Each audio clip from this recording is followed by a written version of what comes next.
to another expedition podcast. In this one, we will talk about patch 3.0. It was released on yesterday, and we want to take a look at all of the cards and all of the card releases here from card changes from an expedition standpoint. I'm joined again by Arthurmauk and Myzrael. Hey guys. Hello, hello. Okay, let's just get started. We have a lot of changes, and the first thing I'm a little bit sad of is that they don't have like individual explanations for all the changes, but just one thing at the top. But doesn't really matter that much as long as the changes are good, which they are in my opinion. So the first change is Sion goes from a 3/6 to a 1/6, and level up form to an 8/6, and the ephemeral form to an 8/4. So just loses 2 attack, which makes him a little bit of a less powerful finisher, but I would say he still does his job. Biggest strength of Sion, in my opinion, is that he can get an attack in, and even if he gets Vengeance, he still deals more damage, gets a rally, and is just a powerful finisher. So I don't think this change affects Sion that much in expeditions. I actually think a little bit differently about that one. I think this change kind of affects Sion a lot, since discarding cards are not easy in expeditions. It's not like something that you do often and gonna do more discards throughout the game. So Sion is threatening, and if Sion comes to the board like seven mana 1/6, 2/6, or something like that, you just ignore this as an opponent, and Sion never gets his value, right? Only after the flipping. So this is something that kind of affects Sion, but Sion is still gonna be probably at a similar spot as a good threat in a Noxus deck. Even though this two attack I think changes something, but it's still some kind of a champion from the middle pack, one of the worst Noxus champions really. I have to disagree with that a little bit, sorry Arthur, but like I don't think Sion is one of the worst Noxus champions. First of all, I think he's pretty powerful, and you never really do this with this card. You mostly just play 5 attack units to level up Sion. I think I've played Sion like 5 times, and I've never done anything with this card, and just like always played 5 attack units on curve and leveled him up this way. And he was leveled at turn 7, 8 consistently, pretty much. If you play That's understandable. I think it's not gonna be a huge impact. It's gonna be some impact, therefore, and I think other champions from Noxus are just stronger. Okay, Arthur, what do you think? I also think the stronger strategy with Sion, and we've discussed this on previous podcasts, is that instead of trying to turbo him out by discarding a lot, you just kind of naturally get there by playing either the reputation 5 power creatures like Kona mentioned, or you just play him not on curve on 7, and you just play him later in the game, turn 9, turn 10, when eventually you are going to be able to summon 35 power or more. So given that is my preferred strategy for Sion, I hardly ever play him as a level 1 because before if that's the way I play him and I don't turbo him out, level 1 would usually just be a 7 mana 3/6, and that's pretty laughable in terms of stats. So I would never cast him then. So the fact that if he's a 7 mana 1/6, I just wouldn't cast him. I also have other better options in my hand. I just wouldn't cast him. So that in that respect, it doesn't really change in terms of level 1. What is an interesting breakpoint is that previously when you were at 32 or 33, you could essentially cast Sion, or 33 and above, users could essentially cast Sion.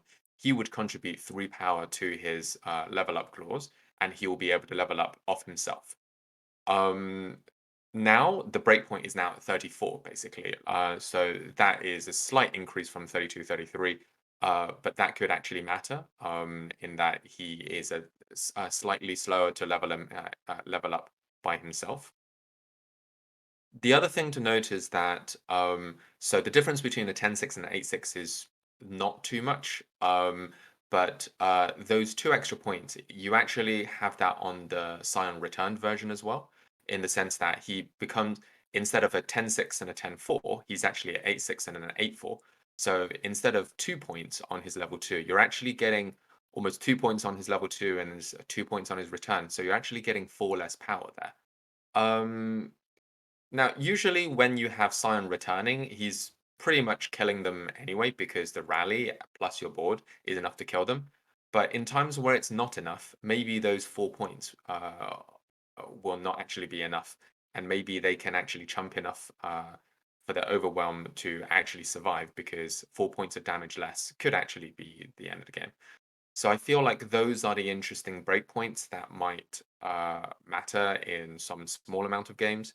Overall, I still think he's fine. He's a finisher, but certainly worse than he was before. Not hugely impacted. But yeah, those are the kind of considerations I would have in terms of he's less able to flip himself. And then when he is flipped, those 2 points of power actually means double as much for him because he comes back. So. Okay, very good analysis. I didn't actually notice this, that he flips harder by himself. That's a very good point to bring up. But let's move on to the next champion. This one is the Ashe. Ashe is now has 1 less level up condition, or just takes 5, no longer takes 5 enemies to have frostbitten, only 4, so slightly easier to level up. And this will just make Ashe a little bit stronger. The faster you level her up, the faster you get this crystal arrow and can get this attack in. And it's certainly a nice buff to a little bit of a weaker Freljord champion, in my opinion. I agree. I agree with that. I also think Ashe is one of this weaker Freljord champion. This buff is gonna. I think this buff is gonna be significant. This buff is gonna make Ashe stronger. Maybe even finally bring her to the power above average. But she's still kind of a support champion. She's not for me something that wins games by herself. But being stronger in that remark might be good enough, especially with some other changes. Good synergistic champion like Anivia that we're gonna discuss. I think this change is fairly significant, but since she's a champion, she's not gonna be seen probably very, very big and often. But I think she's gonna jump a little higher in ranks because of that. Personally, I actually think Ashe is a pretty good champion, and a champion that has only improved over time, because as we get more combat abilities, like strikes and things, the frostbite mechanic has become more and more helpful because it's burst speed and can't be interacted with. At the moment, she is the second highest winning champion within Freljord, which is pretty good. And I think you can actually build around her pretty effectively. The frostbite mechanic is pretty solid and consistent in terms of its bucket. I think she's one of those champions who level 1 is pretty good and level 2 is also really good. There are some games that I've lost against an Ashe where after they flip, they crystal arrow and then double frostbite with harsh winds and then just attack, and I can no longer block. So some surprise wins that can be gotten from her enemies with 0 power can't block ability. And the fact that she now flips to level 2 more quickly is very good. We'll also see later on that Rimetusk Shaman got a bit more of a buff, so that is an increase to this archetype.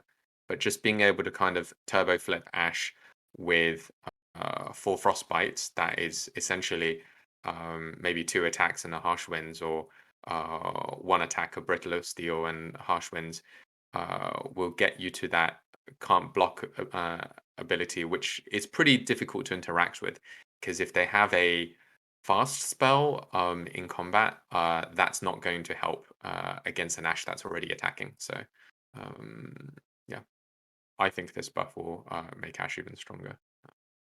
Yeah, I think I have misworded a little bit with the lower champion. I also think Ashe is pretty strong. In general terms, it's just a little bit too aggressive for my Freljord gameplay usually. But I really like playing her. She's also my main in League of Legends, so of course I love Ashe. And yeah, I agree that she would be a little bit stronger. Not the most creative buff, but just -1 level up is really nice. I also think Ashe is gonna be strong after the buff. She's gonna be like kind of tier 2. This is what I would what I would look for her. So alongside good or above average champions. So the buff is gonna matter, but I think right now she's below average. Interesting. Another thing, like Arthur mentioned, that the frostbites get even better over time. But I think there's also new mechanics introduced, like the Bandle City Swarm and especially Darkness, who make frostbites a little bit weaker because they only protect you against strike spells and in combat and not against a 5-power Darkness, for example. So it has ups and downs. It has always been relevant and always could have been a blowout. But sometimes you just have a bunch of frostbites and they do nothing. So that's rare, of course. Yeah, it's matchup dependent. It is weaker against Darkness. Okay. That's for sure. Some kind of removal that can deal 3 or after flipping 4 damage. It's gonna be hard for Ashe probably to stay alive against some strong removal, even if you have stuff like Elixir of Iron or Troll Chant. Okay, let's move on to Trundle. Trundle was probably one of my favorite champions when I first started with Legends of Runeterra. In the Targon expansion, he used to have 2 buckets, one with the Enlightenment, which is now Anivia, and one with the Otherworldly Creatures. Otherworldly Creatures, of course, is like the biggest bucket ever, 50 cards or something. So we have a lot of random cards now if we draft Trundle. But as a champion, I always found him really, really solid. He just is this big beefy guy that locks down the board and then is a win condition on its own. Also a removal spell with the Ice Pillar. So I always liked Trundle, and he's just getting beefier with a 4-6 now instead of a 4-5, then a 5-7, so even harder to deal with. The level up doesn't die to Sunburst anymore, which is pretty relevant in expeditions.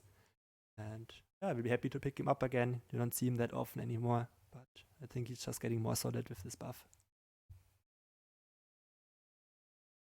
So I have played with Trundle before when he was 4-6. So the reduction to 4-5 was enough that they had done before. And a 5 cost, 6 toughness regeneration is really tough to deal with. There isn't, I can't think of anything like Swiftwing Lancer is usually kind of the best thing on turn 5 to be able to deal with Trundle effectively, but even he can't get to Trundle anymore. If you think of Garen and redistribute his stats from a 5-5 to a 4-6, and the 6 is worth more, the toughness is worth more because it's regeneration, he's going to be really tough to deal with as a 4-6. So this extra point, I think, will matter quite a lot for him. So I do think he will be very strong and very annoying. And yeah, good point about the Sunburst not being able to take down Trundle level 2. So I guess we are going to have to wait for Vengeance to save us. That's true. That's true. I agree with all the guys that you said. For 4-6 regeneration for 5 mana is really strong, and it's gonna be hard to deal with. This is gonna be.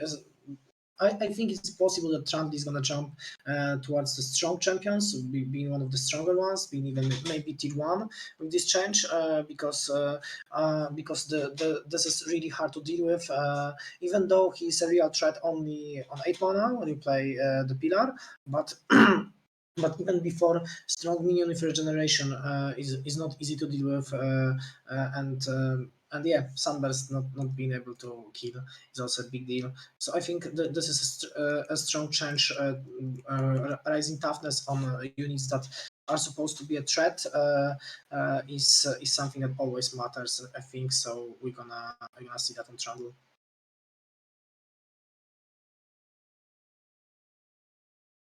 Okay, let's move to my favorite late game champion, Anivia.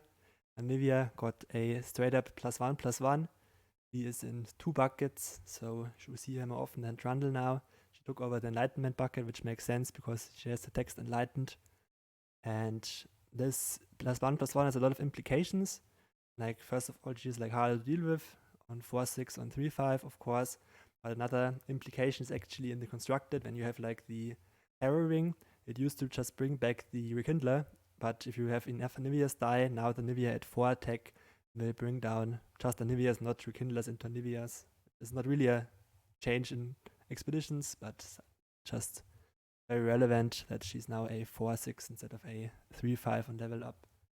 Overall, I think Anivia is just the strongest late game champion because she helps you to get to the late game. She's not just this 10 drop that sits around and you have to basically pray or carry the game until it's turn 10, but she can come down on turn 6, now as a 3/5, stabilize the board, deal 1 to everything, face against the Swarm that's even quite strong, and then in the late game she just becomes this unkillable thing, and it's really hard to deal with for many regions. So I had Anivia as my tier 1 before, which most people disagree with, but I really like late game and I really like Anivia as a champion, and I just think she's going to stay tier 1, of course, and be even stronger now.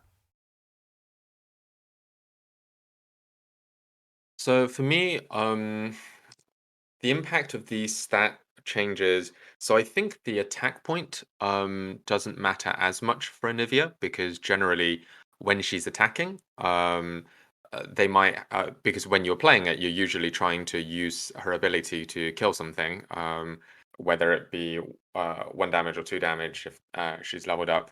So they normally just chump one of their creatures into Anivia anyway. So Anivia very rarely gets to attack the Nexus directly. So I think the attack matters more when she's on a defense, funnily enough, whereas the toughness matters all the time. This extra point in toughness means that it's harder for her to get kind of challenged by the Demacia creatures. She is still able to be sunbursted. That's probably her worst nightmare. But yeah, overall, I think her just being a bit tankier so that being forced to kill Anivia twice, now it's slightly harder to kill Anivia the first time, does make her more tanky. And yeah, I think this will be a pretty decent buff for her. Yeah, I agree on toughness traits being way more important for Anivia than attack buff. I think Anivia will still be around average as a champion. This is not gonna change a lot. Of course, sometimes she's gonna be harder to kill. We're gonna see situation when we not gonna be able to kill her, even though we before could have. But I still think this change doesn't matter a lot, and I don't think Anivia is going to be elevated very high with just this change. I don't think it's enough. Maybe changes to other failure card will help, but this change by itself is not gonna make a great difference, I think. One thing to mention about the attack buff is that she now can block fearsome units, which is a little bit relevant if you try to survive early on. So I think the difference between 2 and 3 attack is pretty relevant in some cases. But yeah, usually it matters more on the defense. I have to agree with that. Mhm. Okay, next champion is my personal favorite champion. That's Kindred. I have the highest mastery on Kindred, like except for Poppy, which I played in Constructed. But in Kindred, I'm like mastery level 4.5 just on playing them in expeditions. And they got changed from 5 to 4 mana, and from a 4/4 to a 4/3. And at first, actually, I had to think about if this is a buff or a nerf, which is a little bit funny because the 3 health makes Kindred a lot more vulnerable to a lot of stuff, with like Aftershock being so prevalent in expeditions, Get Excited, some 3 attack challengers like Fiora being now able to take Kindred down.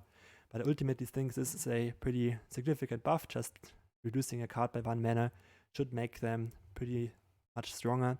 And I actually had Kindred in my tier 1 before, and Kindred now joins my 10 out of 10 champions, which are only 3, I think.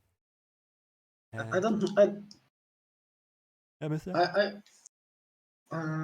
I I thought I interrupted. Okay, I don't think I don't know who thinks that this is potentially a nerf. It's obviously a buff. Ability to come online 1 turn faster is very powerful. Also, quick attack scales very well with this change that Kindred still for attack. So I think this is a big change. This will make a significant difference in power level of Kindred. I think Kindred is going to fight for her spot in Tier 1 right now in Expeditions. I think she's gonna win that fight, not only because of this change, but also because of one that we're gonna discuss much later, I think. But yeah, this change is big. This change is gonna make a difference. Kindred is gonna be more prevalent in Expeditions. And since Kindred is kind of a little bit toxic to play against, I think, so this might make some expeditions run less fun when I'm gonna meet her probably. It's a them, by the way. Kindred are two people. It's the lamb and the wolf. So that's why you say they're kindred. So Kindred, so Kindred and Expeditions has always been very strong. At 5 mana 4/4, it was mostly a kind of utility creature, because at that point sometimes you can get in and sometimes you can't. Depends if they have a 5 toughness creature or not. But at 4 mana 4/3 quick attack, you can definitely get into combat with that. It's rare that you don't have a 5 toughness creature on turn 4. So it's kind of turned into a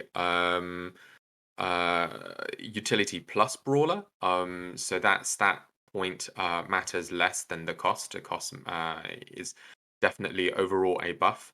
But I do also think it's a double-edged one, as Conan said, in that 4 toughness is quite a lot more than 3. She becomes more vulnerable to multiple sources of burn or challenges. Overall, I think it's fine. Really annoying to play against, and will be really even more frustrating to play against now. But we'll have to see where they land, I guess, in the end. So. Yeah, my general game plan with Kindred was to never attack with them, because I used to just treat them as a backline champion. But maybe now we, like, for example, Willing Death would kill Kindred. That's why if it's not absolutely safe that they have nothing, I would just sit back with Kindred until they level up and then go from there. So that's why I think this 1 health makes it a little bit worse as a back row champion. You can definitely go into attack more often now that they cost 1 less mana. We'll see how it turns out. I will certainly do another Kindred run as soon as they show up. Yeah, I also gonna definitely try Kindred after the change if I'm gonna see her. And we definitely gonna go into combat more often with Kindred right now. Becoming more flexible is always a strong change for a card. Okay. Next one doesn't really matter for expeditions. Maokai now triggers on summoning instead of playing. So if you, for example, play a Vile Feast now, or play a Sapling Toss, now Maokai triggers off of that effect as well, not just from playing a unit. It's a very small change to a very insignificant champion in Expeditions. Maokai, one of the worst champions and only viable with like Deep and the Nautilus build around. And this change is so minor that it probably doesn't change anything on Maokai being pretty bad in Expeditions, in my opinion. I fully agree. Nothing to add. Yep, I agree. Pretty insignificant. Still bad. Okay, the next one will be pretty huge for multiple reasons. Darius now changes from a 6/5 to a 6/6, and from a 10/5 to a 10/7. It's actually a 10/6 to a 10/7. That's a 10/6. That was typo in the patch notes I noted. Not the only typo, but okay. Yes, and this is like really relevant for in multiple cases, I would say, because, for example, the new player meta will change a lot when Darius gets stronger. all the new players will run other players over with the 6th health. Also, that helps Darius survive Sunburst. As we mentioned before, Sunburst is usually the removal spell that you should play around in expeditions. And Darius having 7 health now just makes this even harder to kill. And he's now also differentiated from Sion. This was like the example most people bring up for power creep. Why would they ever play Darius over Sion? Now you have your reason, because Darius hits for 10, while Sion only hits for 8 right now. So I think this change is quite nice and will make Darius a lot more significant and a lot more popular again. And yeah, it's just nice to see these old champions get some love.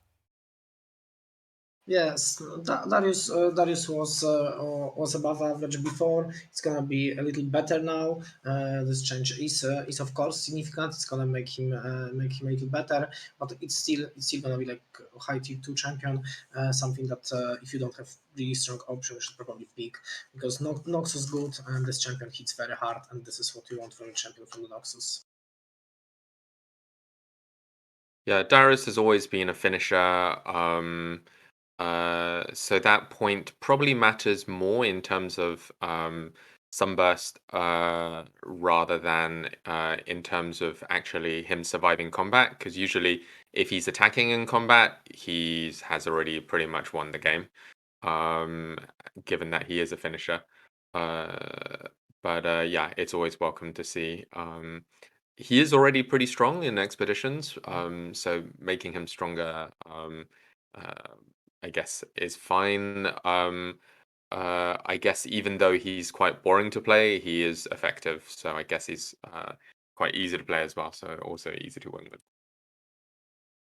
Important question: do you still think the Armored Tusk Rider, the other 6-banner 6/5 with the can't take damage from 4 or less, is still better than Darius? Or does Darius now take the crown again? Because I still think the Tusk Rider will be better oftentimes. Oftentimes it's easy, it's simple. If after the first attack with the unit you can put their Nexus below 10, Darius is always better, right? If the Nexus is below 10, Darius is better. If the Nexus is not below 10, Tusk Rider is better. Yeah, it's a bit hard to compare a champion to a non-champion because you'll never get a trade pick like that. I think Armor Tusk Rider relative to the average non-champion is stronger when comparing Darius to the relative champion. But let's say you have both in hand and which to play first. I would probably play the Armor Tusk Rider first because Armor Tusk Rider is worse as a finisher and Darius is better as a finisher. So I would rather kind of sacrifice my Armor Tusk Rider first and then have my Darius on turn 8 or 9 or something, rather than the other way around. So yeah, agreed with that. I like Darius having like a unique trait again, not just being a verse Sion, a verse Armor Tusk Rider. Quite cool. So Diana got a quality of life, not quite quality of life, but also update a little bit.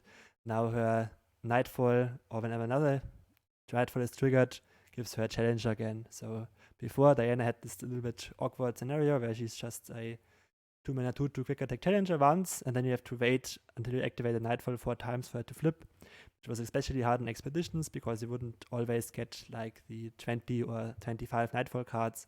So Diana just became a little bit useless after you got this first quick attack challenge in, and now she gets challenger whenever you activate another Nightfall, even a level 1 form, which is quite nice, and I think will make her a lot stronger and a lot more playable in expeditions. I also think she will be a little stronger but I do see 2 problems with Diana that wasn't really addressed with this. Since she have a quick attack, it's a really good keyword that scales with attack, but she is not easy to buff this attack to make use of the effect. So even to buff her with another Nightfall card, you need to flip her, so play first 4 Nightfall cards. And this is hard for second reason why there is a problem with Diana. There is not a lot of really good Nightfall cards that you normally want to play during your turns. And Nightfall mechanic as a general, you need to play one card before. So you cannot play like strong things on curve. So you normally need to play like 2 cards before activating your Nightfall, 2 cards a turn. And getting to the point when Diana is actually relevant and the threat is requires a lot of work and a lot of time. So normally my other strategies are more reliable because of that. This Diana is okay as a support champion. It's still possible that she's gonna help you against swarm matchups because then she can be this value generator that kills hungry owlcats or bundle commandos. But I still think this does not address real problems that Diana have with her ability, and this change is not going to be very big. I think this buff, in terms of the impact to Diana, will be matchup dependent. I think if your opponent is looking to go wide, this buff to Diana is huge. You might be able to get 1 or 2 free attacks in with Diana. If you're playing against someone who is just looking to curve out into mid-range creatures, it won't really impact Diana much at all because she's still going to be sitting in the backline because 2 attack is not enough to take down creatures with 3, 4, 5 toughness. But overall, getting her that buff when she's currently struggling a little in expeditions, she's kind of sitting in the lower mid tier, is pretty good. Historically, when she first came out and she could more consistently get Nightfall cards with Nocturne, she could be quite scary because she could flip quite quickly, and then being able to take down 5 toughness creature every turn was pretty scary. But because with all synergy archetypes, her pools being diluted by other pools, she's a bit harder to put together. I think she's kind of waned over the years, the months, and I think having this buff is much needed rejuvenation for her. Maybe to address the point of Myzrael, you can also now use Diana as the first card you play. For example, you have 4 mana or 3 mana and 2 spell mana. Then you can play just Diana out, and then you can Nightfall your Pale Cascade, and Diana will get Challenger again. So it's not actually that relevant anymore to give Diana Nightfall, but you can also use her as the first play on the turn and still get the Challenger with this change. Of course, you should get one less level up condition on Diana then, but I think this kind of helps the issue that Myzrael describes a little bit of just making Diana a solid first play on each turn. That's a good point. I didn't think of that, yeah.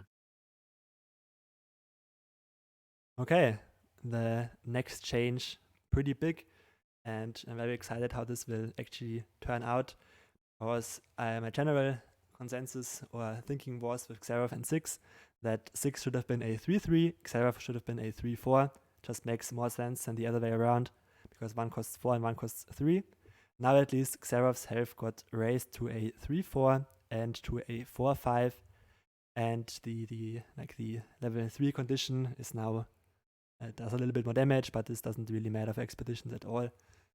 So we should focus on the 3-4 and 4-5 change, and I actually think this will be quite relevant, and Xerath will be playable in expeditions right now, and might not even be the worst Shurima champion anymore. I think this role is now taken by Lilian or Asir or even Talia, and Xerath will move more into the middle field of the Shurima champions, because just the big deal of not dying to 3 health anymore or through aftershocks and stuff is just pretty relevant in my opinion.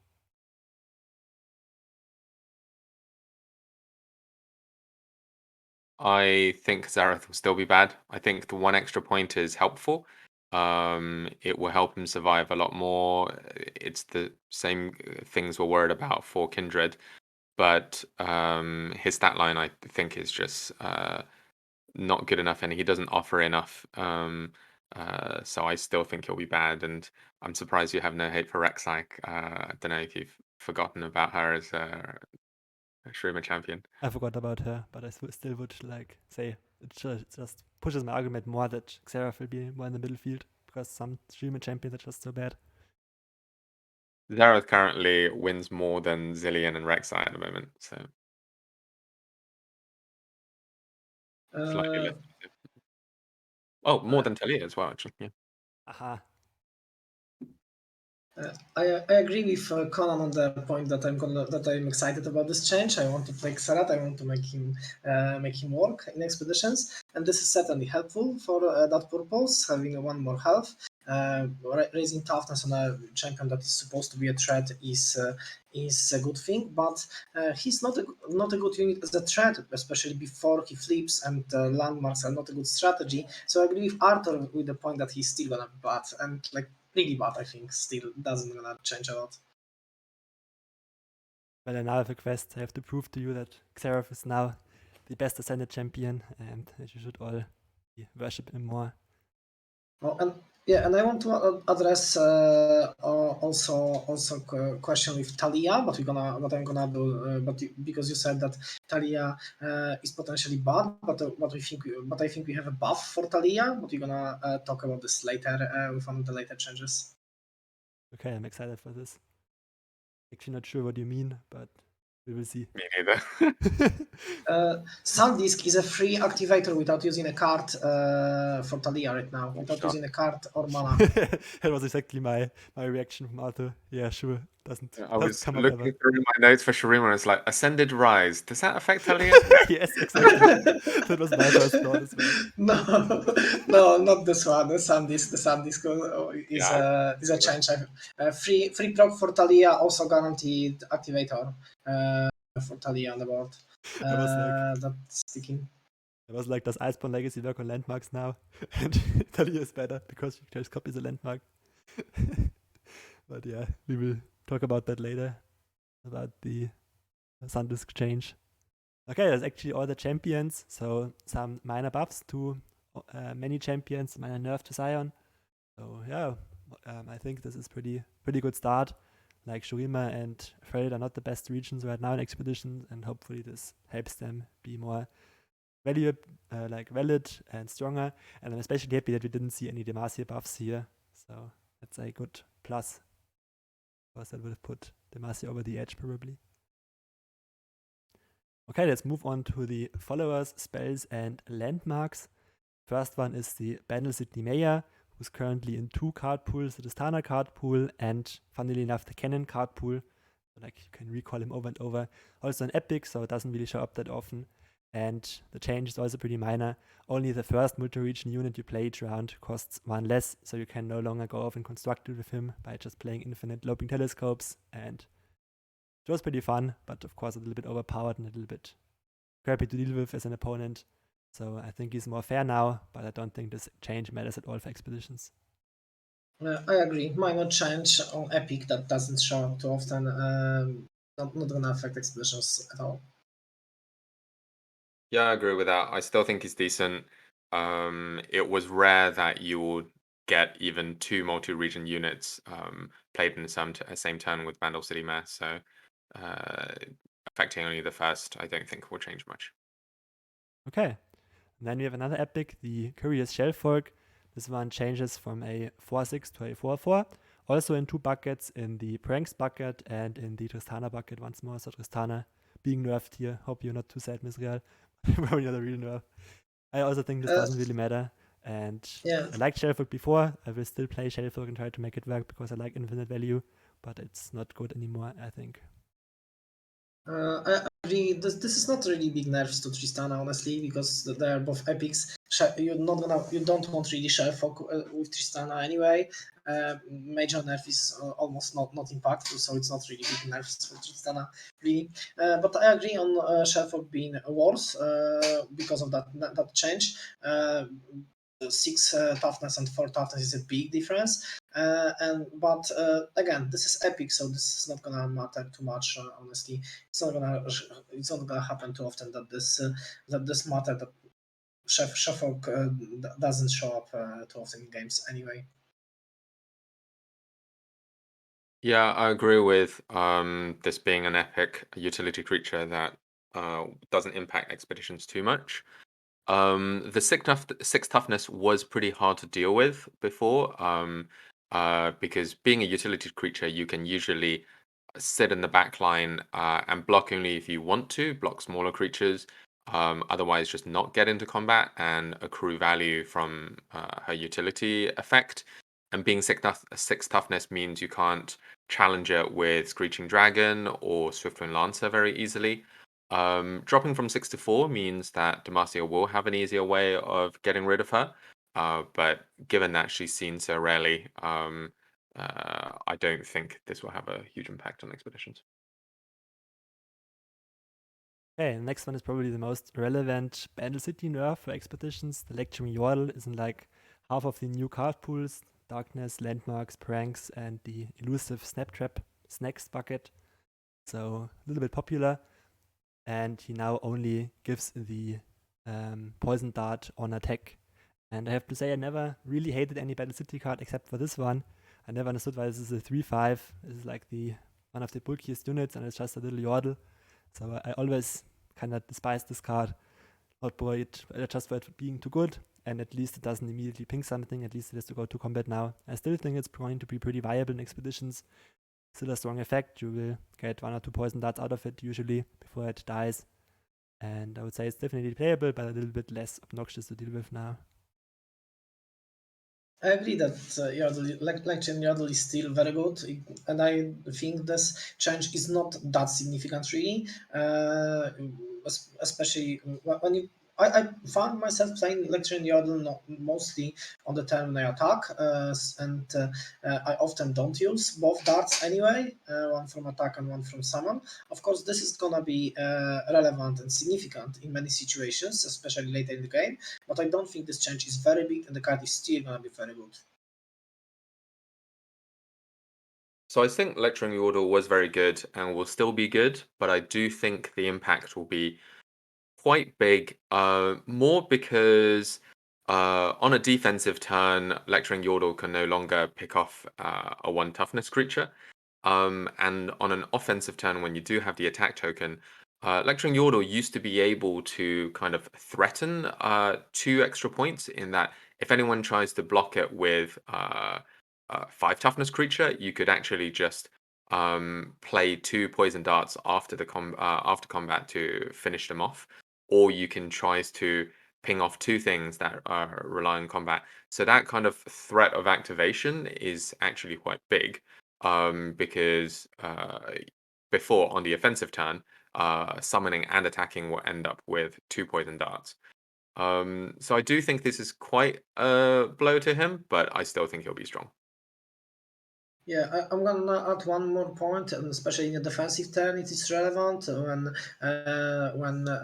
Lecturing Yordle, when you played on defensive turn before the changes, was able to pick off Greenglade Duo from potentially Ionia elusive opponent, and now it's not gonna be able to do that, and this is also something that's gonna be impactful, I think.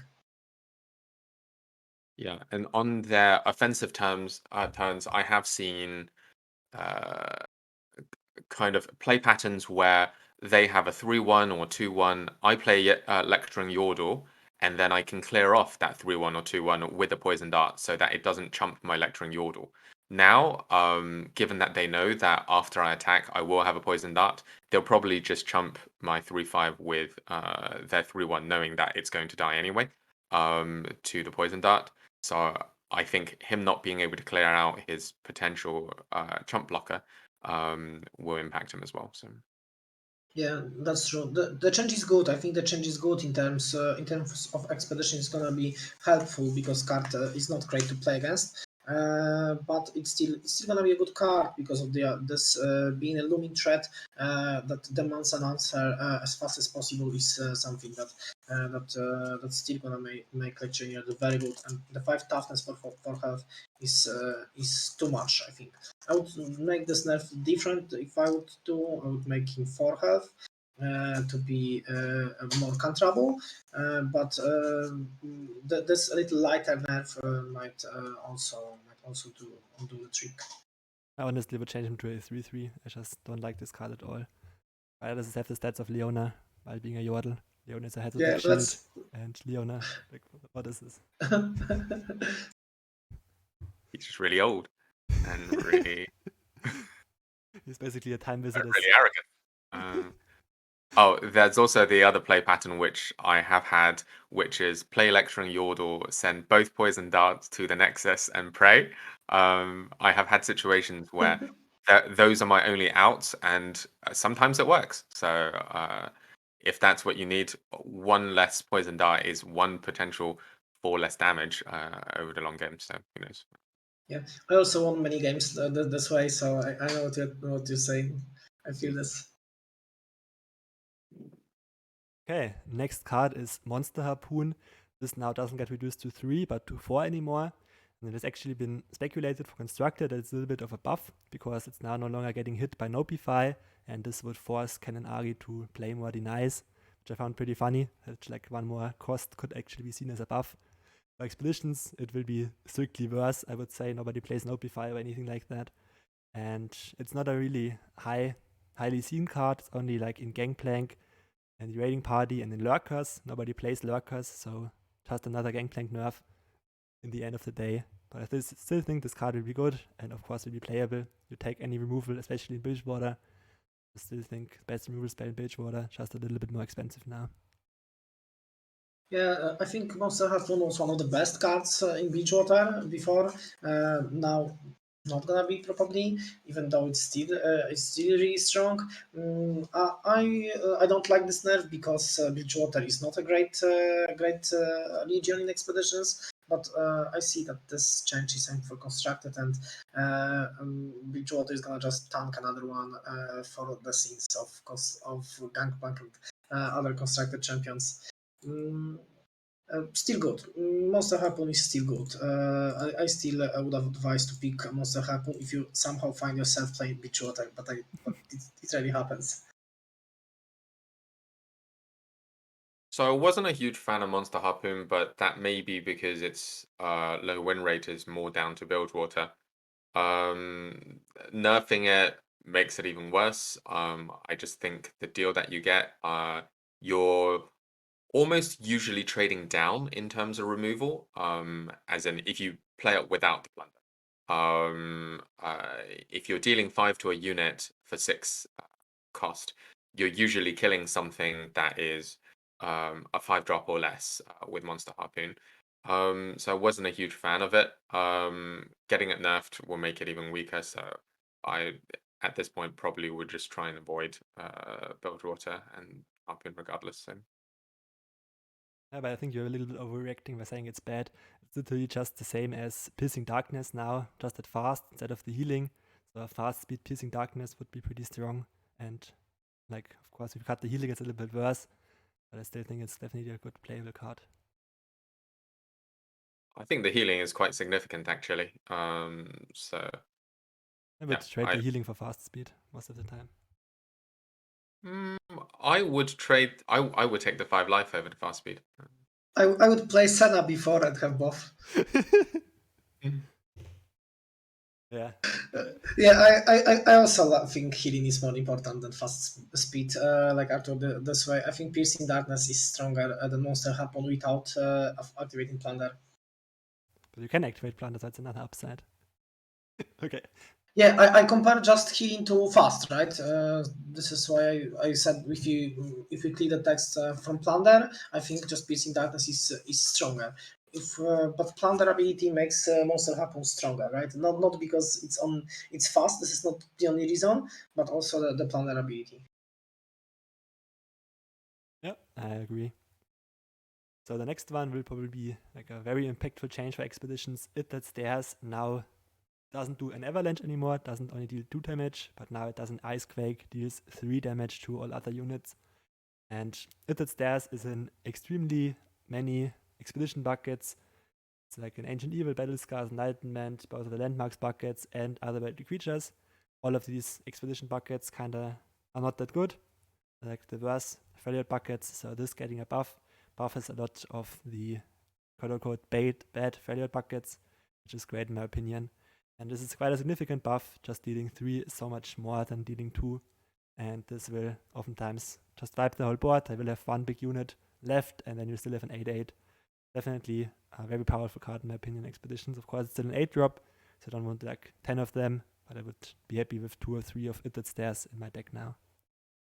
Yeah, I agree. I agree on this change being very impactful. I think this you can now more reliably try to ramp to the point of 8 health and swing the board with that stairs, because 3 damage is way more significant than 2, as you said.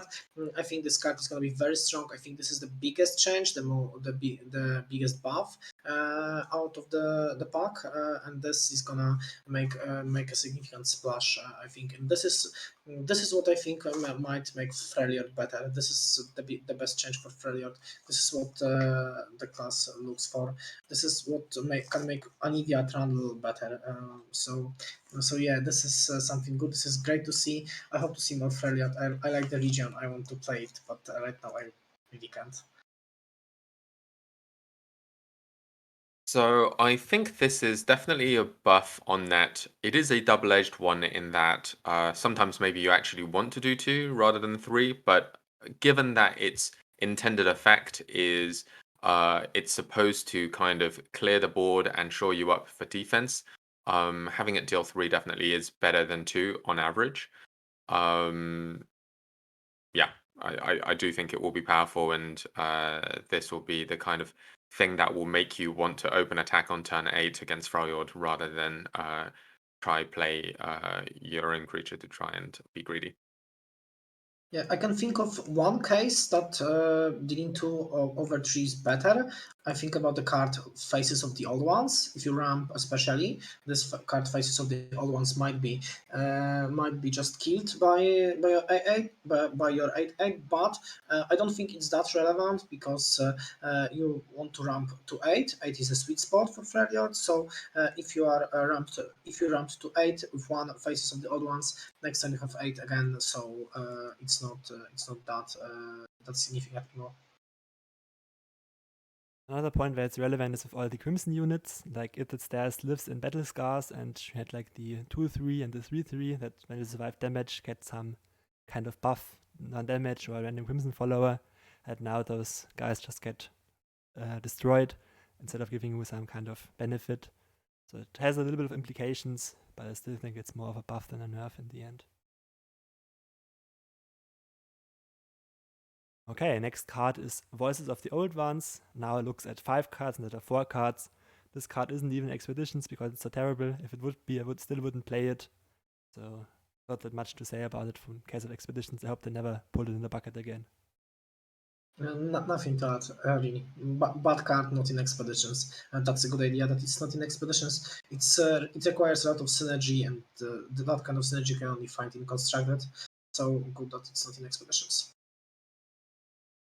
Yep, agree with that. Now, the most hyped change. Iceborn Legacy has been changed from a slow spell to a burst spell. And this is like the most massive rework of a card I've seen so far, I think. Just like changing a card from a slow spell to a fast spell already makes it insanely good. And from a slow spell to a burst spell is just so insane, because like I don't even know how to describe how good this is, in my opinion. It's like the Iceborn Legacy is only in 2 buckets in Expeditions. It's in Cloning Program Anivia and in the Poro bucket, so it doesn't come up too often, but I really think this card is valid now. And if you compare it, for example, to the Targon card Blessing of Targon, which for 5 and burst gives 1 unit +3/+3, in Expeditions you can actually break the limit on units. You can play up to like infinite, basically, usually up to 6 or 7 of one card. And I will definitely try to meme around with Iceborn Legacy. Iceborn Legacy Screeching Dragon, pick up 8 Screeching Dragons, then Iceborn Legacy 1, and that doesn't really sound like a good strategy, but like a fun strategy.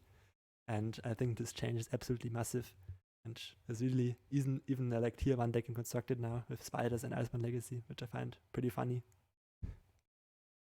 I'm not really sure what you are excited about this card. I don't think this changes a lot, really. It makes it more flexible because it's now a combat trick, but it's really bad combat trick right now. And how reliably we can get many cards of the same name that we can put this on and make it relevant during the game. And this is 5 mana effort. It's really expensive. So you have to not only have some unit that is worth putting on Iceborn Legacy on, but also draw this and pay mana for the units. It's gonna be good on a cheap units probably. I'm looking at Kindred Duo on Bundle Commando, something like that. But I don't think it's gonna be very relevant, and this is not kind of card that you can build around. It's too expensive for such stuff, I think. The ability to be combat trick makes this card better, but it's still changed from bad card to bad card, I think. I was more amused when I saw this in the patch notes because if you remember just in the last podcast, Conan wrote down in his New Year's resolution that he wanted to make Iceborne spiders work. That's so And true. maybe Riot heard and thought it was going to be so hard to do that they might buffed Iceborne Legacy for him. Before, I thought Iceborne Legacy was terrible. Now I think it's just bad, I guess. From slow to burst is a pretty big deal. It means it's impossible to interact with, but ultimately you're getting the same deal. Comparing it to Blessing and Targon, it seems like it's not a bad deal because if you just get the buff on one more ally, then you're better than Blessing of Targon.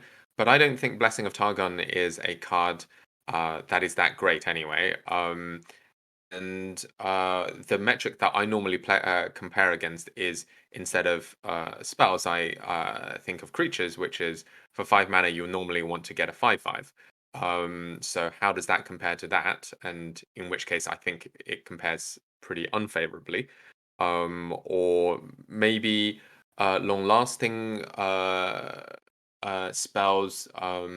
You can think of Battle Bonds, or there's the kind of 3 mana give buff by 1/2, but if it's We stand united. We stand together. We stand united. Something like that. No, that's not permanent. So we're thinking of something permanent. But yeah, there is I think something's not shared spoils, but something that's like that in Freljord. The 3 mana gives Spoils one. of War. Yeah, Spoils of War, which is not a great card. But if we're looking at it in terms of rate, 5 mana for 2/2, terrible. 5 mana for 4/4, pretty decent. 5 mana for 6/6, pretty good. So you really need to be able to count on being able to generate a lot of something. I don't know what your plans are with it, be it spiders or screeching dragons, or something that I've come up with quite a lot, I guess, is the owls that come from Bandle Commando. I've noticed because it comes up in cannon runs that sometimes I generate a lot of owls. But yeah, you have fun with it. I'll probably not be drafting this still. We have a lot of implications with that. Minion, for example, from Darkness, just draft 7 minions. You can do blades, you can do sand soldiers, you can do so much stuff with this. And I think I will at least do like 5 rounds with it. Just because I love this card now. And it's like burst speed 4/4, so it's like the sand soldiers, like not the sand soldiers, the clock links from Sion, which is also a bad card, but Yeah. But I'm Make this terrible card into this bad card. So I have hope. Like okay. I believe in Iceborn Legacy being a good card now, and I will prove you all wrong. This is my New Year's Yeah. resolution, and it will come true. Yeah, let's hope it's gonna pan out for you. Let's move to an actual good card now. The Rimetusk Shaman, changing from a 3/3 to a 3/4. And this is only a small change. It's only in the Ashe buckets and in one Lysandra bucket. So, but the change itself is pretty good. 1 more health makes this even harder to kill. And this is already pretty obnoxious to deal with for some archetypes. If you play like dragons, for example, you have like your Screeching Dragon, and then it just frostbite it over and over again. You can never kill this. So having 1 more health will make it a little bit stronger. But I don't think this change is as big as some of the other 1 health that we've gotten before. Because it's just already very small stated, and you already want to protect it at all costs with like frostbites and stuff. So think it will make it better, but it's not the biggest change overall.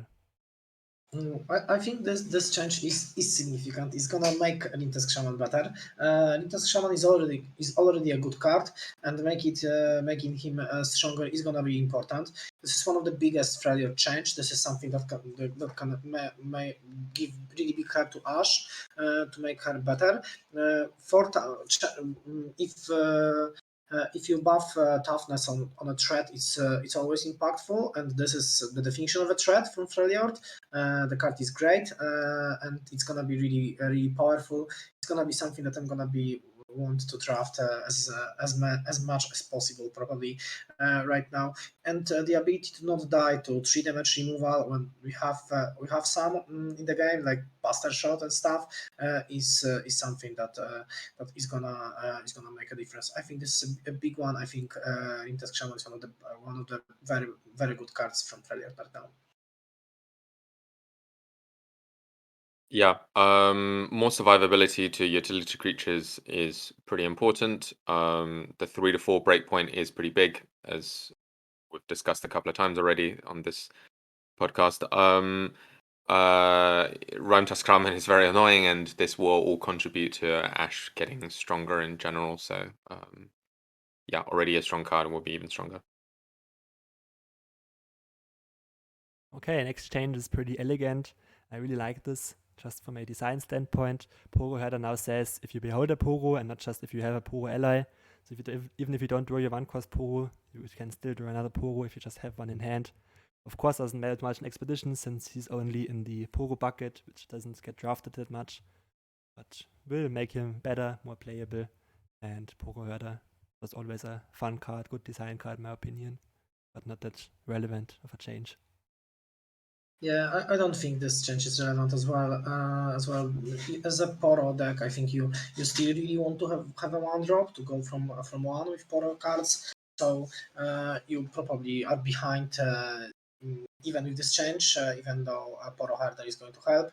But I don't think it's really significant. Poro archetypes are not something that you encounter very often in expeditions. I agree that we probably won't come up against him very often. I do like the change as well. It kind of is a modernization update in that when he was created as part of the foundation set, Behold as a keyword didn't exist yet. So I think might as well update it to modern times with that keyword, given it's something fairly similar. Even though you tend to have a 1-drop in Poros, I think having this as a failsafe for not having that 1-drop Poro is pretty good, so that you can still march him out on turn 2. Because if you don't have a 1-drop and you're trying to play the Poro Herder and you don't draw a Poro, that's a pretty big deal, because drawing another card versus not drawing another card is a pretty big deal. Basically, it changes the entire value of the card. So I think overall it's a good buff to an archetype that already isn't that strong. So maybe this could be the love it needs. The next change is also pretty big. We have the Chump Whump going from a 4-3 to a 4-4. Chump Whump lives in surprisingly many buckets, especially in PNC, who has like the least buckets right now. I think only like 11, and he's basically in half of them, or she, I don't really know. And she's in all the Teemo buckets, but also in all the Victor buckets. So indirect buff to Victor. I think it's a big one. Like we've discussed 3 to 4 a lot. And even with Chump Whump, especially in the later stages of the game, where you just have a bunch of puff caps in your opponent's deck, you just want to block over and over again, and Chump Whump basically blocking 2 times now instead of oftentimes just 1 time will make you survive more and will make the Teemo archetype even stronger. And this is just a rework, I think. It used to be a 4-4 and turned into a 4-3, now a 4-4 again. And I think this is just as relevant as all the other 3-half to 4-half changes. I think it's not that relevant as other 3 to 4 changes, because other changes that we discussed were on threats, when units that you really want to kill because they are on board and they generate value. Chump Whump is not something like that. You play this card, you get your 2 mushroom clouds, and he or she is a blank 4-4. So it's not like you need to really fast kill this unit. It's of course gonna be stronger because right now more powerful, and it's above average card anyway. But I don't think this change is really significant. It's gonna make better the card, but something that is really that makes really great difference. I think this will make a big difference, mostly because Chump Whump is actually designed to get into combat, and yeah, comparing Chump Whump to, say, Rimetusk Shaman, Chump Whump is someone that you don't really mind dying, but being able to have that extra point of survivability does mean that you might be able to survive an attack or survive a block. It's funny his name is Chump Whump, but he's not chumping anything. 4 mana 4/4 is a very serviceable stat line. So we're not talking about 1/1s and 2/1s that are chumping 4/4s. So yeah, I think overall this will be a pretty big buff to P and Z in general. Just having a very solid mid-range creature that can also provide some Nexus burn in the long run. So Next change is finally a Bilgewater buff, which you should be happy to see. It's on Rune Rex, and it's quite a, maybe not quite a massive buff, but the base stats going up from a 3/3 to a 4/4 are quite relevant. And the effect triggering up to 6 times is not really relevant in expeditions. You don't really have those cool combo chains where you draw 6 cards a turn. And it's a buff to TF because Rune Rex only lives in TF buckets. So a Twisted Fate, I should say. And it's also a buff to Mystify Magician, like Myzrael's favorite card, because now the 5-cost pool has 1 less bad hit. So there's multiple applications. I still don't really like this card, but I think in a draw-heavy Twisted Fate deck, it's definitely playable now. Not the strongest ever. It's still bad outcome from Mystifying Magician because it's a 5 mana 4/4, so it's a below the pack. But this card is not gonna make big difference. I think it's still not something that's gonna put Beachwater on the map like in expeditions. It's not gonna have big impact, as you said. It's not prevalent around many buckets. So ability to trigger up to 6 times over 5. It's not like we are going to draw a lot of cards with Beachwater anyway. So I don't think this change makes a lot of difference. Really, it's not gonna make a big splash. I think it makes him from unplayable to begrudgingly playable, from terrible to bad. But generally, I still wouldn't want to play him. So. I mean, if you get like 2 or 3 triggers of it, he's quite a good unit. So if you reliably draw 2 cards a turn, then I think that's good, but you don't really do that often.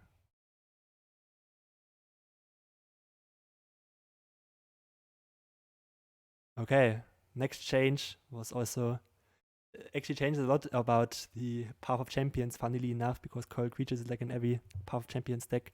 It's now changed from a 1/2 to a 1/3, so basically another Eye of the Dragon.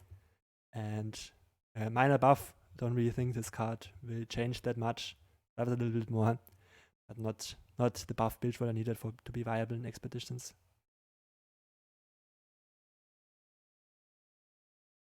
I actually think this is quite a significant change. 1/2 to 1/3 is quite a lot of stat in terms of it's 33% of the overall stats before. So it's actually quite a big difference. I see it as, I guess, a more nimble Egghead Researcher. Certainly Egghead Researcher is better, but if Egghead Researcher was a 1/2, I think it will be a bit worse. And just being able to kind of survive attacks from 2/2s and 2/3s is pretty decent. So I've always kind of liked coral creatures anyway. I like the spin on the wheel, but yeah, having more survivability, I think, will make it even better. I agree with Arthur on that. I also think coral creatures will be better, and this change will be significant. Ability to block almost all one cost units right now, and some of the two ones, some of the two cost units. Also like Hungry Owlcat doesn't trade with this right now. This is gonna make a difference, and this card is gonna be better. I also like coral creatures as a card right now, and I think that this card is gonna be just good. This is gonna be something that I'm gonna consider as really as a good pick when I'm gonna draft Bridgewater. So probably never. Yeah, like my main point why I think Agate Research is good is because it's good early on and good late. And if you draw cold creatures late, you're just like, so I don't. Because it's better early on, maybe. Because you actually get to use your spell immediately, and I also like the design of it. I still don't think it's like anywhere close to Agate Research and power level. It is also a tool that helps you with the paid mana. So if you have a spell that you can use with coral creatures, it's basically 1 mana 1/3, which is something that generates bonus value, which is something pretty good, I think. Okay. Next change is Ascended's Rise, and cost 6 now, still unplayable. Should never pick this card. Not much to say here.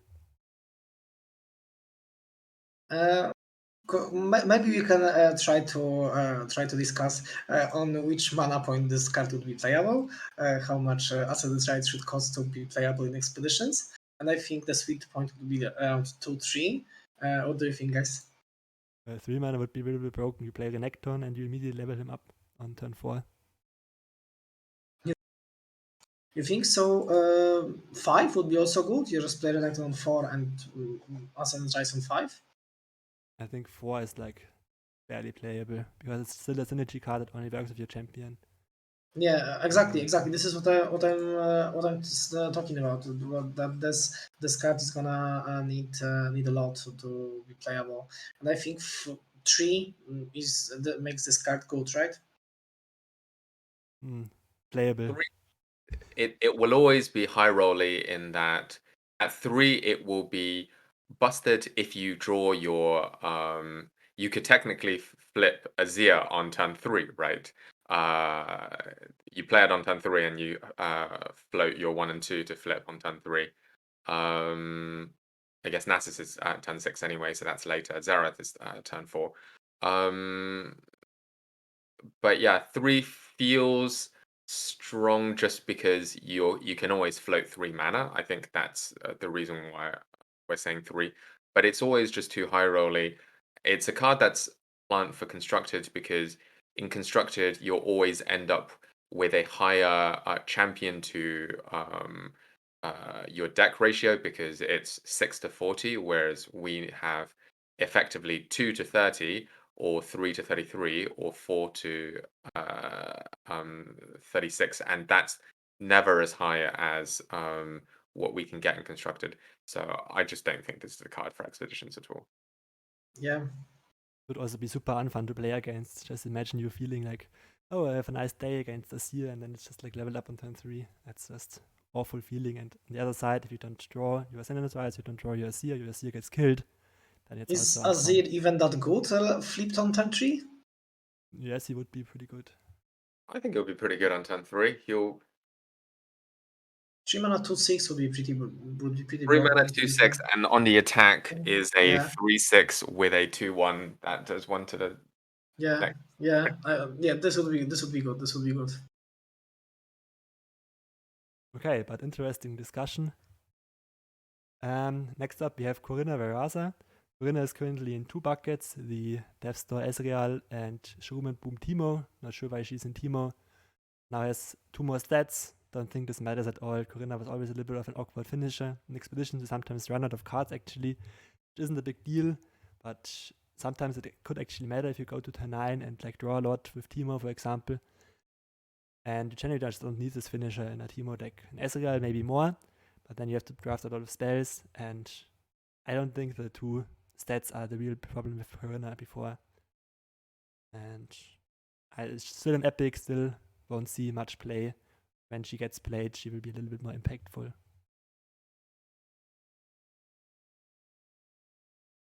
I didn't like her very much before because she was very synergy heavy, and if you effectively, as a 9-mana 6/6, you effectively need to get about 3 out of the 5 cards to be spells before she becomes about worthwhile. I think this buff will actually be quite significant. I think in terms of giving it +2/+2, it's the highest buff that we have seen throughout the whole patch. Giving anything +2/+2 is quite a big deal. And I think Corina Veraza now, if you play her and you just manage to deal 1 damage to everything, I think that would be acceptable, basically. If you're doing 2, then you're kind of ahead in terms of value. So I feel like this is actually quite a big deal. Of course, this is just making her more of a brawler, and it's a good failsafe in case she doesn't flip very many spells. So if you don't, a 9-mana 8/8 is fairly respectable, whereas a 9-mana 6/6 was pretty laughable. So I think it's actually a pretty good buff. I also think that this is a pretty good buff because the difference between a 6/6 and an 8/8 is really big, and changing from kind of okay mid-range creature into a 8/8 that is just a big bomb and not easy to deal with is something that will make a change, especially since her effect is have a potential to deal with some chump blockers before, which makes a difference. So I think this change is a big one, and I think Corina is gonna be a good card in expeditions right now after this change. Even though she's an epic, so we're probably not gonna see her too often, but I think Corina is gonna be a good card right now. Just if you compare them, Corina, to all the other epic 9+ plays, play Corina, your opponent plays a Cythria. If you play Corina, your opponent plays a Kadrigrin. All of these other big plays have way higher effect, so I still wouldn't really go for Corina, unless I'm like half spells at least. I think before I would only pick Corina if I had quite a lot of spells. Now I would pick Corina if I have just kind of some spells. As I said, if I manage to deal 1 damage or 2 damage with Corina, I would think that's acceptable because that's essentially the premium that I'm paying on top of a 9-mana 8/8. If I'm doing 3 or more, then I think that's a pretty great deal. So Yeah, I think dealing two is still okay here. Even though in dealing two she's like previous Eat That Stairs with one that costs 1 more. But yeah, so if you compare her to Eat That Stairs, it's not great really. But I don't think in Piltover you have better options to AOE. So and being this 8/8 in Piltover is something not very that happens not very often.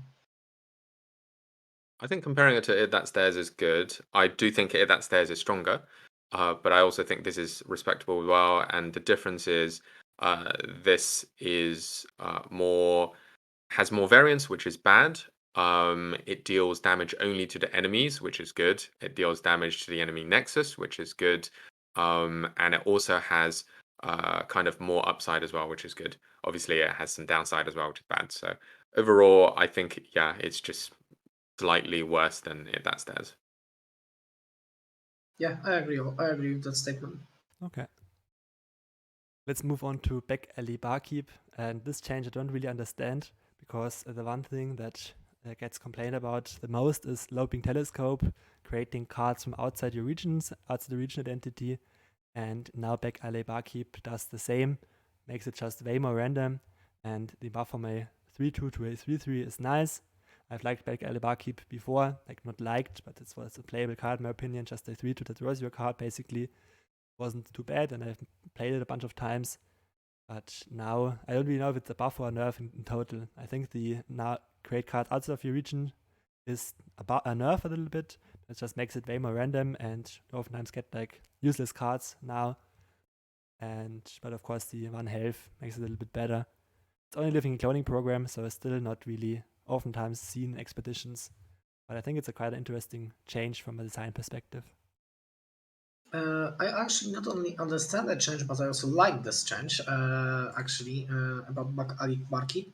The card is weak. Stats are pretty weak. They are not great. The card is not going to be very playable, and the effect is completely random, which is something that that is great for the players that does not aim for 7 wins in most of the runs.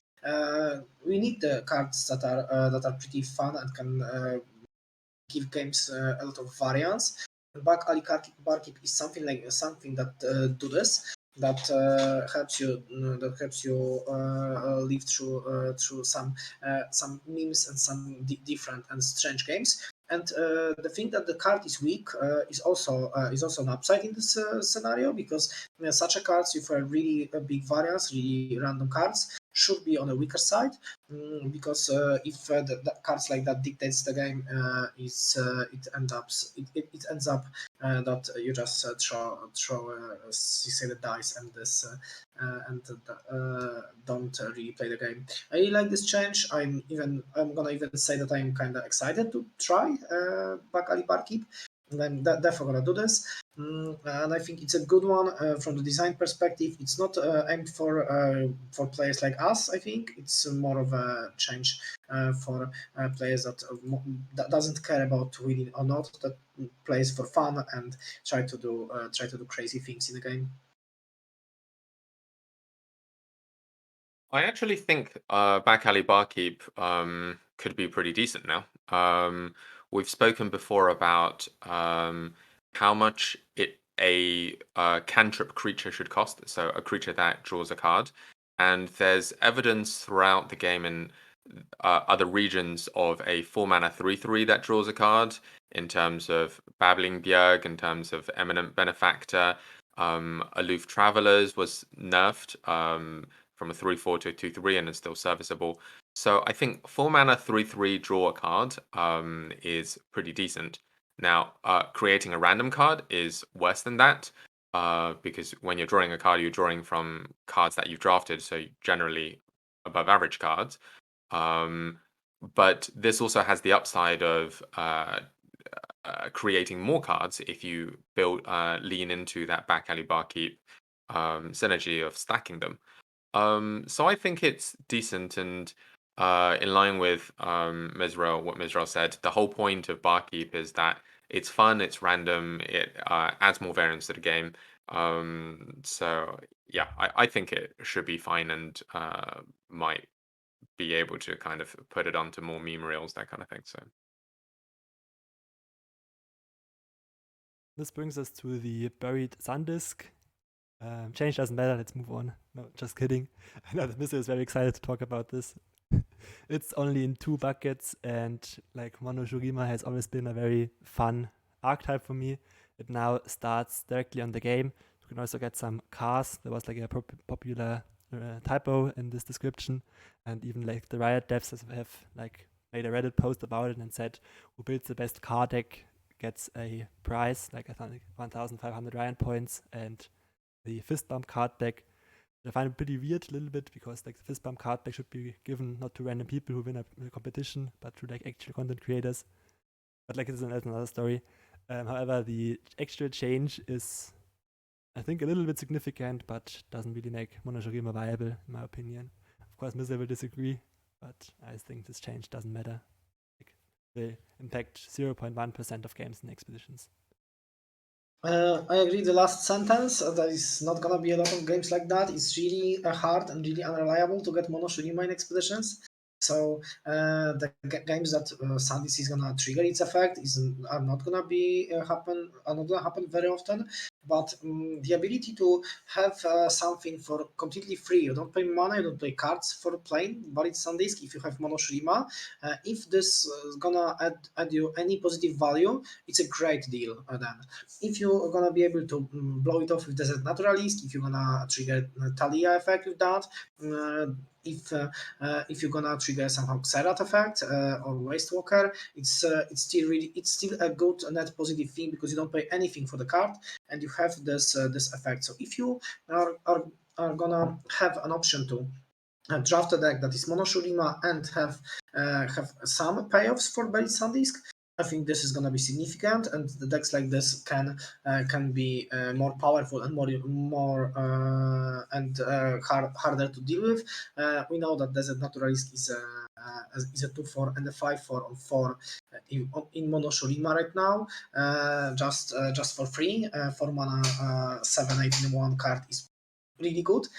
Also the synergy with Talia, as I mentioned earlier. Talia not only having one trigger on turn 0, on turn 1 instantly, but also a guaranteed target for her play effect. So these changes might be significant in some cases, but since it's really unreliable to get mono Shurima expedition, we're not gonna be able to find out too quickly about them, and the games like that we probably not gonna happen a lot. I very rarely see mono Shurima very rarely have an option to pick up Sandisk even, so I don't think this change would be impactful, even though it might be if we would have some options to some more reliable options to get mono Shurima expeditions. So the thing I guess I'll add here is, okay, so I don't think mono Shurima is very reliable or any good in expeditions, and despite the slight buff to Buried Sandisk, I still don't think it will be very good. I guess the value that I'll add is in terms of how likely it is to get Shurima in the second pick when you've already first picked a Shurima pack. So a rough working would be there's 10 regions, one of those is Shurima, so 9 out of 10 is not Shurima. So if you need 1 out of the 3 to be Shurima, so none of the 3 to be not Shurima, it works out at roughly 0.9 to the power of 3, which ends up being roughly about 75% or so. I've done some even deeper maths into how likely it is that we'll get a Shurima archetype, which is slightly less than 1/10. It's like 0.9 rather than 0.09 rather than 0.1. Just based on the kind of number of archetypes and then also the offering rates that gets boosted during the first and second offerings as well. But this doesn't really change too much in terms of the maths. And if I have it correctly, I would say if you pick your first champion as Shurima with Buried Sandisk, you are roughly about 25%. So a quarter of time, you will get another Shurima at least one Shurima pick out of the 3. Whereas 75% of the time you won't get any. So that's pretty unreliable, which is why I wouldn't recommend this archetype. But it could be fun. Maybe one thing to mention as well, if you don't pick like the mono Shurima bucket and your bucket has like a pairing, for example, a Seer with like Aurelia, then one of these second buckets will be a Ionia bucket for sure. So you only have like 2 buckets where you can roll Shurima at this point. I don't know if you factored this in at all, but just something I wanted to mention to this. I just assumed you would only want to go mono Shurima if you have a kind of this Buried Sandisk thing, which only exists in 1 or 2 buckets that is only mono Shurima, right? So yes, the 2 buckets where it exists, Xerath and the Asir one, are both mono Shurima, which makes sense, but people like me like to force mono Shurima even if you don't have a Sandisk. Yeah, I also agree with that you shouldn't try to pick mono Shurima. Really, I think if you have Shurima in first pick and Shurima is shown up in second pick, and also you have Sandisk in the sixth cards, this is the moment when you can try mono Shurima. But if you don't, you probably shouldn't. I actually had a run when I had, I think it was Xerath and Renekton, something like that, or Civil and Renekton, and I had mono Shurima deck without Sandisk. I just didn't get offered Sandisk during the whole run. It ended up on 6, I think, and I didn't have any option to trade or pick Sandisk at any point of the run. Okay, move on to Vengeance. We're almost done here. Vengeance is probably a pretty big change as well. It changes from 7 to 6 mana. And Vengeance is quite popular in expeditions. It's in both Callista buckets, in one of the Thresh buckets, the good one, and in the Slayer's Kindred. So you tend to see a bunch of Vengeances, or at least one in your usual Shadow Isles draft. And I usually aim for 4 to 5 Vengeances in my deck because I like late game. Now I would even go higher. I would just pick up every Vengeance I'd see. And yeah, I think this change is pretty important because you can cast Vengeance earlier, first of all. Your opponent plays a sale on turn 3, you can just Vengeance it, and if this was the main win con, that's even worth it. And you can also cast 2 Vengeances in one turn. And I really like this card now. I think it's one of the best removal spells in the game, if not the best one. I agree. This is what will make Shadow Isles better because 6 mana Vengeance is great. Yeah, Vengeance even for 7 mana is a good card. For 6 mana, it's I think it's gonna be broken. It's gonna be something that, as Conan said, we're gonna be picking every time we see, like on the snap pick. This makes Kalista a lot better because Kalista have Vengeance in 2 buckets, so you can pick Kalista and some supporting slower champion and just draft Vengeance all over the pack. Yeah, this is a significant change, one of the most significant ones for expeditions. We're gonna see Vengeance a lot more often. So every champion that wants to win the game by itself, like Kindred, it's gonna be a hard time.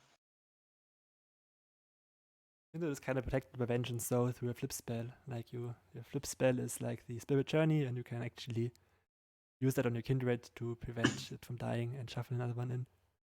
Yeah, that's true. As I said, this is a buff to Kindred. A buff to Vengeance is a buff to Kindred, not an nerf to Kindred. Yeah, Vengeance is, I guess, probably the most basic removal spell in Runeterra. It is common, it is seen pretty much all the time in Shadow Isles, and it was pretty good at 7. So being reduced to 6 will make it even better. Comparing this now to Sunburst does make it look a little silly. The only advantage there it has is potentially being able to silence it beforehand.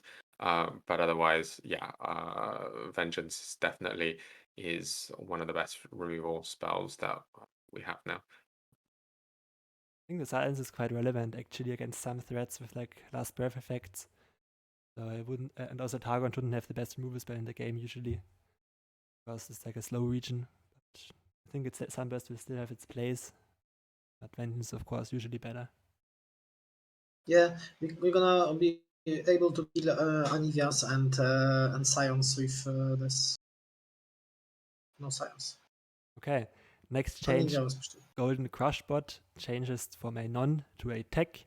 Just want to say it has an implication in expeditions since this is in the Heimerdinger bucket and it now works for Heimerdinger's level up. So doesn't really matter, but matters a little bit. Doesn't really make this card playable, but it's a thing now. Yeah, the only thing I'll comment on this is I am hoping that this means that Jace is going to come to expeditions at some point, because maybe they're preparing him for the Hextech Handler to give him the buff.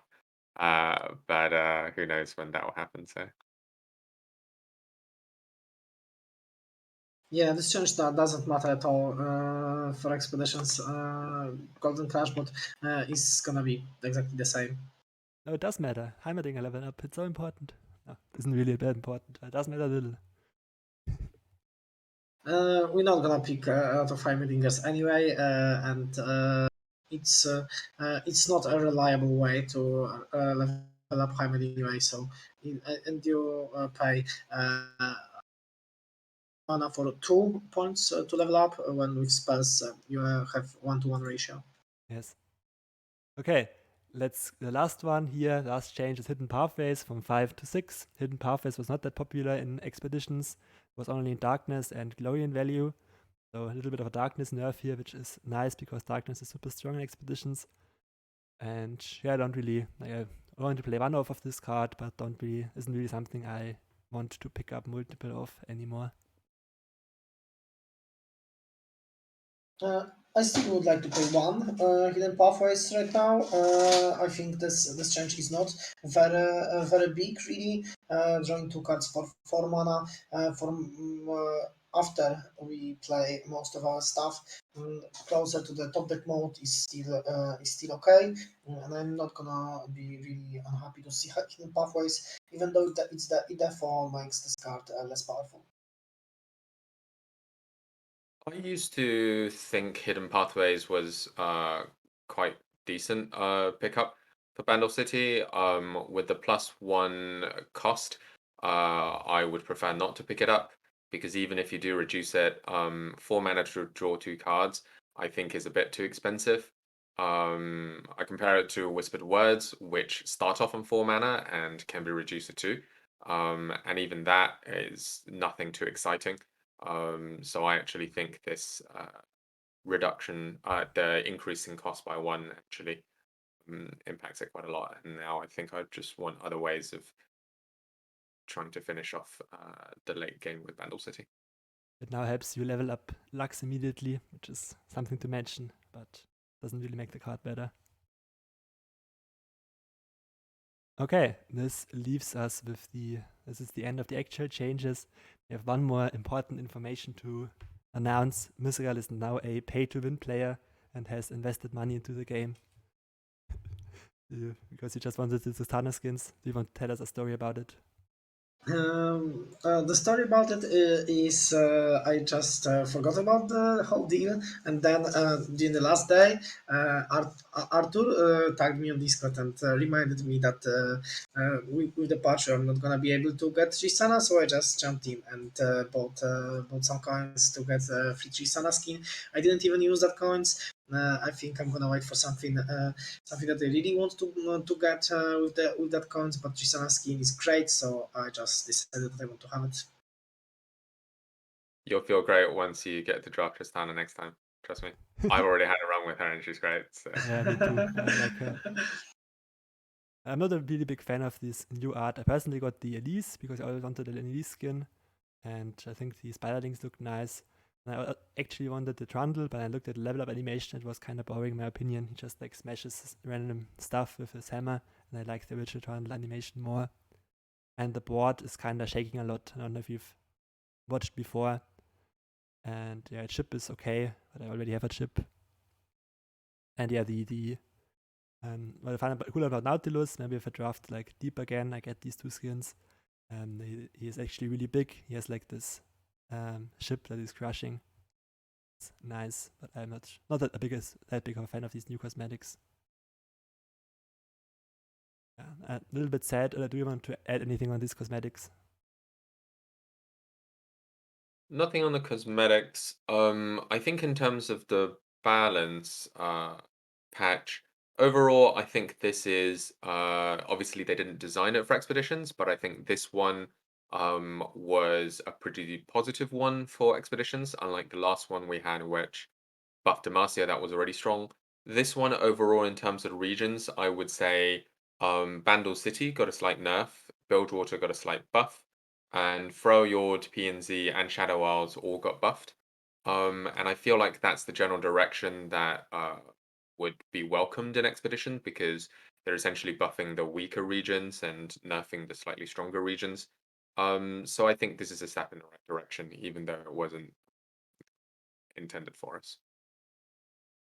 Yeah, I want to mention first about the general thing about the patch notes. We are just kind of laughing about the typos in the patch notes, but I think it's still a pretty good job because they just came back from the holidays, and after 2 days, we had a released patch, and after 1 day there was a patch notes. From my experience in other card games and Hearthstone, they need like a week to make a patch, so the reactions are really slow. I'm not sure if the patch was just fully ready before Christmas. I'm pretty sure it should. It doesn't work that way, and I think they needed to make a pretty good job to put this all together. And a few typos is kind of the price that I'm happy to pay for.